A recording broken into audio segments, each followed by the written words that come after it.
یہ میچ مدتوں یاد رہے گا کیونکہ ایک ٹیم نے کیا 400 اور اس کے باوجود دوسری ٹیم جیت جاتی ہے، چاہے ڈی ایل ایس کی وجہ سے جیت جاتی ہے، مگر پاکستان ریچلی ڈیزرو کرتے ہیں کیونکہ دیکھیں ہاف ٹائم پہ جب آپ کی اتنی دھنائی ہو جائے، جب 400 آپ کی بولنگ کھا لے تو آپ کے جو ذہن کا جو فیوز ہے نا وہ اڑ جاتا ہے، تاریں شارٹ ہو جاتی ہیں برین کی، اور پھر آپ اتنے زیادہ مینٹلی سکارڈ اور اتنے ڈسٹربڈ اور اتنے تھک جاتے ہیں چوکے چھکے کھا کے، پہلے 40 اوور میں بائی دا وے 40 چوکے لگے پاکستانی بولرز کو، کہ پھر آپ سے بیٹنگ جو ہے وہ نہیں ہوتی ہے۔ مگر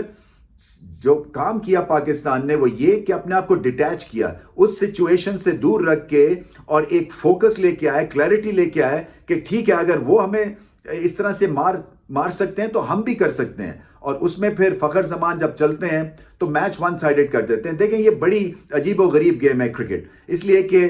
5 منٹ میں یہ آپ کو زیرو کر دیتی ہے، 5 منٹ بعد آپ ہیرو بن جاتے ہیں۔ اور فخر زمان کی بھی سٹوری کچھ ایسے، بال بلے میں دور دور نہیں لگ رہا تھا، سڈنلی ایک پاز کے بعد، پہلے میچ کے بعد ان کو بینچ کیا، انہوں نے ریلائز کیا کہ کیا غلطیاں ہو رہی ہیں۔ شور ایک انٹرسپیکشن میں آدمی چلا جاتا ہے جب آپ کا اس طرح کا سینئر پلیئر جو ہے وہ 12th مین بن جاتے ہیں، پھر غصے سے بھی بندہ کھیلتا ہے، عقل کے ساتھ بھی کھیلتا ہے، اور رن چیز میں یہ بہت بڑی سینچری لگا کے 11 چھکے مارے انہوں نے۔ اور بابر اعظم کی بھی جتنی تعریف کریں کم ہے، کیونکہ ایسا لگ رہا تھا کہ پہلے تو گیئر جو تھا، پہلے گیئر میں چل رہی تھی یہ پارٹنرشپ بابر اعظم کی طرف سے خاص طور پہ، اور سارا پریشر جو تھا وہ فخر پہ تھا، مگر پھر بابر اعظم نے بھی اٹھان بھری اور بہت اعلیٰ اننگز کھیلی، اس لیے کہ عقل مندی کے ساتھ کھیلتے ہیں، اور پاکستان کو ان سے سیکھنا ہے۔ اس لیے کہ پاکستان کی بیٹنگ میں کیا ہو رہا ہے کہ 2 یا 3 بلے باز میکسیمم سچویشن کو ریڈ کر کے اور اپنے دماغ کو اپلائی کر کے اور پھر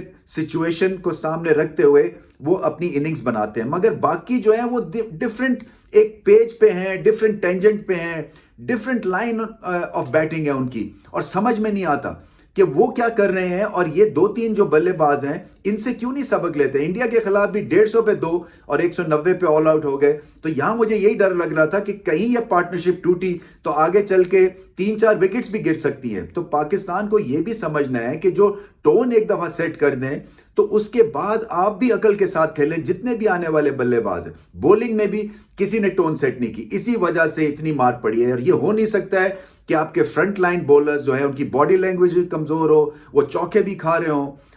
اور اس کے بعد وکٹس بھی نہ لیں، اور ایک ینگ بچہ محمد وسیم وہ آپ کو بتائے کہ وکٹیں کیسے لینی ہے، لینتھ بال کیسے کرنا ہے، بہت اعلیٰ 10 اوورز میں 60 رن اور وکٹیں لی انہوں نے، اور ایک طرح سے بتایا کہ ان میں کتنا پوٹینشل ہے۔ صرف پاکستان کو اب ان کا ہاتھ پکڑنا ہے اور ان کو ایک گریٹ بولر بنانا ہے، اور وہ اس طرح ہی بنا سکیں گے جب ان کو چانسز ریگولرلی ملتے رہیں گے۔ ایک تو ہم بہت جلدی ججمنٹل ہو جاتے ہیں، ہمیں کئی دفعہ ٹیلنٹ پرکھنے کی بھی آنکھ نہیں ہے، اور خام خواہ سے ہم جو ہے اچھے بھلے ٹیلنٹ کو پریشر میں لے آتے ہیں۔ سو میں امید یہی کرتا ہوں کہ ان کو نرش کیا جائے گا، ان کے ٹیلنٹ کو، اور ان کو ساتھ لے کے جایا جائے گا۔ بٹ اوور آل جو ہے وہ جو 1 اوور تھا اس سوڈی کا بریک سے پہلے جس میں 20 رن کھائے انہوں نے، 1 چھکا بابر نے مارا، 2 چھکے فخر زمان نے مارے، اسی کی بدولت اینڈ میں پاکستان نے ڈی ایل ایس جو فتح لی وہ 21 رن سے لی۔ بہت بڑی فتح ہے۔ ایک طرح سے جو ہاف ٹائم پہ جو سچویشن تھی، اس کے بعد جو اینڈ میں سچویشن بنی ہے، پاکستان کو اس سے بہت کانفیڈنس ملے گا۔ اب ہونا کیا ہے، اب نیوزی لینڈ کا اگلا میچ ہے سری لنکا سے، وہ آن پیپر تو سری لنکا کی کوئی حالت نہیں ہے کہ نیوزی لینڈ کو سرپرائز کرے گی، مگر نیوزی لینڈ اس ہار کے بعد خوفزدہ ہوں گے، کیونکہ دیکھیں at the end of the day 400 کر کے وہ ہار گئے، 4تھا میچ کنزیکٹیولی ہارے ہیں۔ سو پریشر کریٹ ہو گیا ان کے اوپر بھی، کوئی پتہ نہیں ہوتا کرکٹ میں، اگر سری لنکا کا اچھا دن ہو تو سرپرائز کر سکیں گے۔ اگر سری لنکا جیت جاتا ہے تو پھر پاکستان کو رن ریٹ کے ساتھ انگلینڈ کو ہرانا ہے۔ یہاں پہ بارش ہے بائی دا وے، بنگلورو میں وہ میچ ہے اگلے 1 ہفتے، اور اگر پوائنٹ شیئر ہو جاتے ہیں تو پھر پاکستان کو نیٹ رن ریٹ کی فکر نہیں ہونی چاہیے، صرف ان کو انگلینڈ کو ہرانا ہے ٹو کوالیفائی۔ 1-2 اور بھی کمبینیشنز پرمیوٹیشنز ہیں، مگر پھر راستہ بہت کلیئر ہو جائے گا۔ پاکستان کو اب سمجھنا یہی ہے کہ بولنگ کو ٹائٹ کرنا ہے، اس طرح سے کھلی پھینٹی نہیں کھا سکتے ہیں وہ، اور بولر اور جو بیٹنگ ہے اس کو دیکھنا ہے کہ بابر اعظم کو سامنے رکھتے ہوئے کس طرح سے آپ نے آرام سے، تسلی سے، ایک پارٹنرشپ کے تھرو کس طرح سے آپ پریشر کریٹ کر سکتے ہیں اپوزیشن پہ۔ اصل میں وہ ایکسپیکٹ کر رہے تھے، خاص طور پہ جب گلین فلپس بولنگ کرنا ہے فخر کو، کیونکہ آف سپنر کا اینگل مشکل ہوتا ہے ٹارگٹ کرنا، اسپیشلی فخر جیسے بلے باز کے لیے جو اگینسٹ دا لائن اور اگینسٹ دا سپن کھیلتے ہیں، کہ